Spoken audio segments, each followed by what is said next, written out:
Sounding like an excited fan, CBS White House correspondent Chip Reid practically shouted "Bravo" while discussing President Obama's meeting with House Republicans.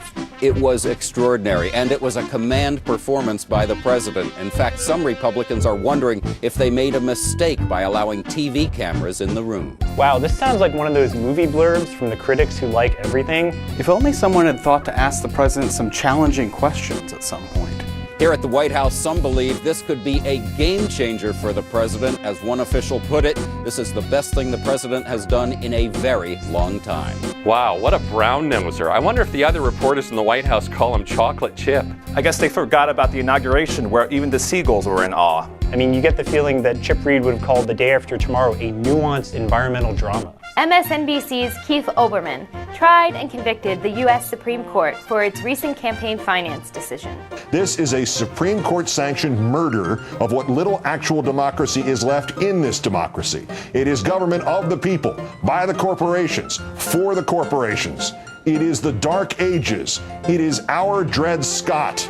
I would suggest a revolution, but a revolution against the corporations that make all the guns and the bullets? You ever get the feeling that Keith has some sort of Mad Libs file of verbs and nouns? Today, the Republicans strangled democracy and exposed themselves as the child murderers that we always knew they were. Murder of democracy, huh? Wow, talk about bad historical analogies. What does he think the Dred Scott case was about? A guy who wanted to run a nasty newspaper ad against Lincoln? It's interesting how when liberals complain about Supreme Court sanctioned murder, they're never talking about Roe versus Wade. He had 3 other drafts: larceny of liberty, assault on America, and rape of the republic. Showing his skills as an investigative journalist, CNN's Rick Sanchez wondered what kind of people were attending the annual March for Life in Washington. Which side is represented the most, Angie? Do we know? Do we know? As far as we can tell, following this protest on this day, the bulk of the protesters that we have seen here, that doesn't mean there aren't others, we haven't gone out there and counted them individually, seem to be anti-abortion activists. We've seen more pro-life signs than we have the others. I don't know, Rick. It's called the March for Life. MSNBC's Chris Matthews was so thrilled with President Obama's State of the Union address that he became forgetful of reality. I was trying to think about who he was tonight, and it's interesting. He is post-racial by all appearances. I forgot he was black tonight for an hour. I mean, I forgot he was a moron for an hour. No wonder Chris Matthews forgot that Barack Obama was black. I mean, after all, how many black men are always complaining about their inheritance?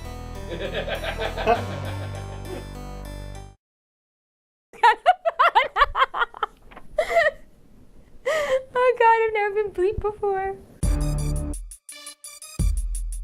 I cannot wait for the 4th of July when Rick Sanchez says, I don't know if people here for the fireworks are pro-American or anti-American. Does anybody know? I don't have anything to say about it. He's got a line. Maybe that's why we're having the blizzard. Right, because MSNBC was always the olive branch channel during the Bush years. The olive...